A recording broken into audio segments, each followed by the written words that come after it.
And here are some of today's trends in the news. The markets, down a little bit. Gold's flat, oil, Gold. Gold's not doing too bad, actually. As long as it stays above that 1,300 mark, it has the upside potential, and the downside risk is much less. Rally has gone too far, City strategist says. City strategist. Me, I'm just a regular guy, Investors are getting a little too comfortable these days with unspectacular earnings and weak economic growth, suggesting to one otherwise bullish Wall Street analyst that some pain is ahead. Oh, it's so nice. It's so nice when a Wall Street analyst changes their mind. Tobias Lekovich, a chief U.S. equity strategist at Citigroup, says he thinks the market is relying too much on unreliable consumer confidence surveys that can be volatile and bad indicators of actual spending. Though normally bullish, he worries that investors are not paying enough attention to the economic slowdown in Europe, where he said the numbers suggesting stall speed in the economy are treated as strangely reassuring. It's strange that more people can't see this, but hey, now that this guy sees it, then we have to pay attention. Rising rates zap pending U.S. home sales momentum, says CNBC. Contracts to purchase previously owned U.S. homes fell in June, retreating from a more than 6-year high touched the prior month, suggesting rising mortgage rates were starting to dampen home sales. You know what that is. That was bullshit. That was bullshit. How long have I been saying this? Oh, hey, but now it's official. An official asshole just said it. 36 more killed in Iraq. 176 wounded. Another great weekend. Where are the war crime tribunals? Hey, isn't it better off without Saddam Hussein there? This whole country is destroyed.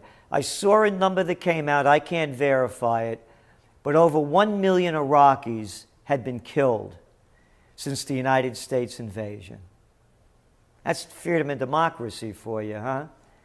My God, where's the outrage? More megalomaniacs talking more terrible futures. None other than U.S. Vice President vows his nation will remain a resident Pacific power. Isn't that nice to know? Hey, Detroit's looking beautiful, I tell you. They did a wonderful job over there. Oh, but we're going to become a permanent resident over in the Pacific? The United States Vice President has vowed that his nation will remain a Pacific power as territorial disputes continue to destabilize relations between near neighbors. Isn't that great? Whatever happened to not getting involved in foreign entanglements? No, I'm not an isolationist. I'm a constitutionalist. I believe in what this country was founded on, and that's why so many people came here. But we're losing those great things, so maybe you like it in Slavelandia, and you like sending your money to the military-industrial complex as our nation is declining. And this Detroit thing is the biggest bunch of bullshit that I've heard in many, many years in the financial sector. They're blaming these pensioners for the bring down. Yeah, they got pensions. Guess what? They worked all their lives. Yeah, work all your lives and get nothing while Jamie Dimon makes $53 million a year and we bail out the banks. That's okay. It has nothing to do with that. And then they gave the Red Wings, the hockey team, like $500 million in people's money to build a stadium. Brilliant. Great. All these stadiums are failures, and they only enrich the rich who own them anyway, the sports teams, and we're paying asshole sportsmen millions of dollars, tens of millions of dollars to play a game. That's how sick it is. But it's bread and circuses, man. I'd like to see another Coliseum. I want to see them gladiators go at it, maybe throw some lions in there too. Eyewitness in Egypt. Most of the people were shot in the face. Over 200 people have been slaughtered by the Egyptian military. Again, whether you're for or against the government that was in power that's now out, it does not make a difference. The United States still will not call this a military coup. Check this from the toilet paper.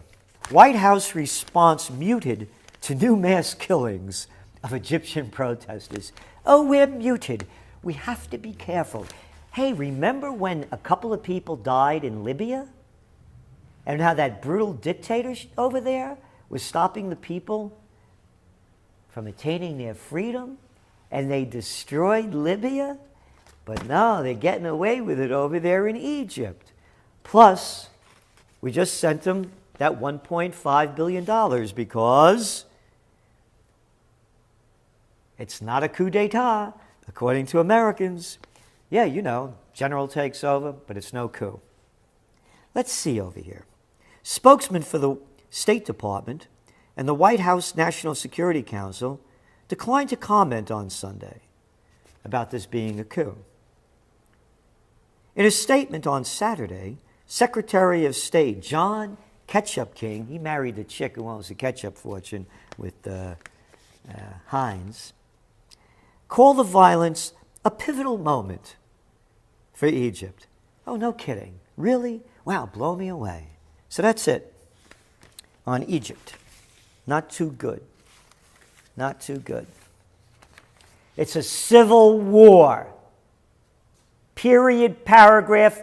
Read, go back to your trend alert. In February of 2011, I wrote it. Here comes the new boss, same as the old boss. The military never left. And the military's in control in a country near you, just like the USSA. Tear gas fired at Tunisian protesters. Fourth day of protests in Tunisia against the Islamic governments.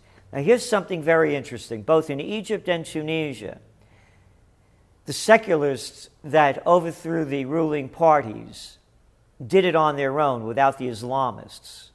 And as soon as they gained power, the Islamists moved in. Yeah. Kind of a little shady deal there. Massive jailbreak near Libya's Benghazi.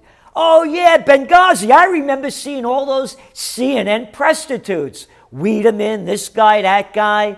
Oh, in Benghazi, when the revolution was starting in Libya, this was the new free city. The place is in total collapse.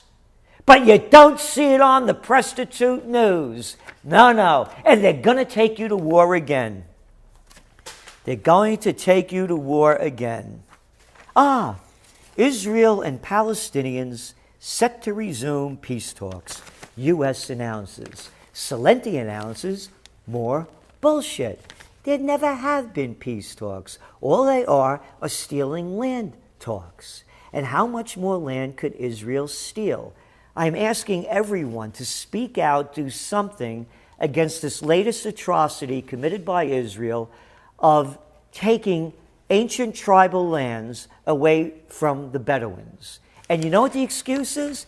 They don't have a deed. Hey, now wait a minute. These people have been there for thousands of years. Yeah, but we didn't give them a deed to their land. Hey, Israel, who gave you your deed? All that other land that you stole. Yeah, since they gave you the state over there in 1948. Where'd you get those deeds from? You're making up the deeds. That's no excuse. And then you know what they're going to do? They're going to put them in barriers. Sound like a concentration camp to you? Hey, history's repeating itself, isn't it? Stop the death of the Bedouins. It's one of the last tribes left. An ancient tribe that still lives in the ancient ways. It's being destroyed now by Israel, and no one's talking about it. Hey, Samantha Powers, you know, yeah, the one with the fat mouth that's always coming out against the atrocities being committed by other countries. How come you have lockjaw, sweetheart? Oh, that long hair got in your way? Activists are feeling squeezed in Gulf kingdoms. Oh, yes, our allies, those nice kingdoms, yeah. Here we are in the 21st century, and our friends are the kings. Yeah, look what they did with the little garçon, the royal garçon they just had. Everybody loves a king and a prince. The people should be ashamed of themselves. On Thursday, the influential Saudi cleric Salman al-Odeh said the government had informed him that his TV talk show, You Have Rights, would be banned. You have no rights. You've got guts. That's what you've got, man. Sheikh Odeh, the most popular cleric among the kingdom's moderates in March, wrote an open letter urging the country's security service to ease their line on dissent. It is dangerous to restrict people to the point that they feel they have nothing more to lose, says the sheikh. Hey, he stole one of my lines, right? They have nothing more to lose. When people lose everything and have nothing left to lose, they lose it. Guess the sheik's been hanging around the Bronx, huh? Roughly 20 members of the kingdom's Shiite minority, meanwhile, have been shot and killed in protests since 2011. Demands for change have increased, including Saudi women seeking the right to drive. I say don't let them women's behind the wheel. They can't drive.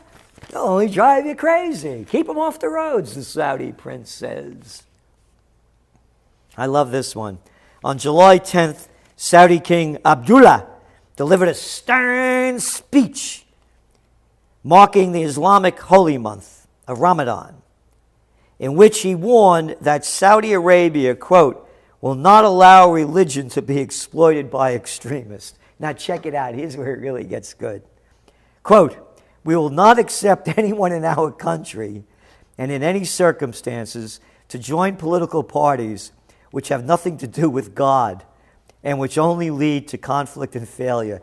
Isn't it nice to know, man, that the cat got the right connection to God? Only they know who God is, how God should be addressed. Oh, and all you people that don't like goddamn. Hey, when did it say that God didn't like goddamn? Maybe God likes goddamn when he's being defiled. When everything that God stands for is being damned. You get it? No, but you know, you got it right from God, man. You and the sheik. You know what should be said, how it should be said, where it should be said. Yeah. And finally, it's America. It's America. Embattled mayor seeks therapy. My favorite story of the day. My favorite story. Yep. San Diego Mayor Bob Filner, another little prick who never worked a day in his life, been sucking off the public tit in Congress, and now's the mayor of San Diego. These politicians never work. A guy like Biden shooting his mouth off about what we have to do in the South Pacific. The son of a bitch never worked a day in his life. He's been on the public tit, sucking off it, and telling us what to do all his life. But I digress. Let me go back to the asshole mayor of San Diego. A scumbag El Primo.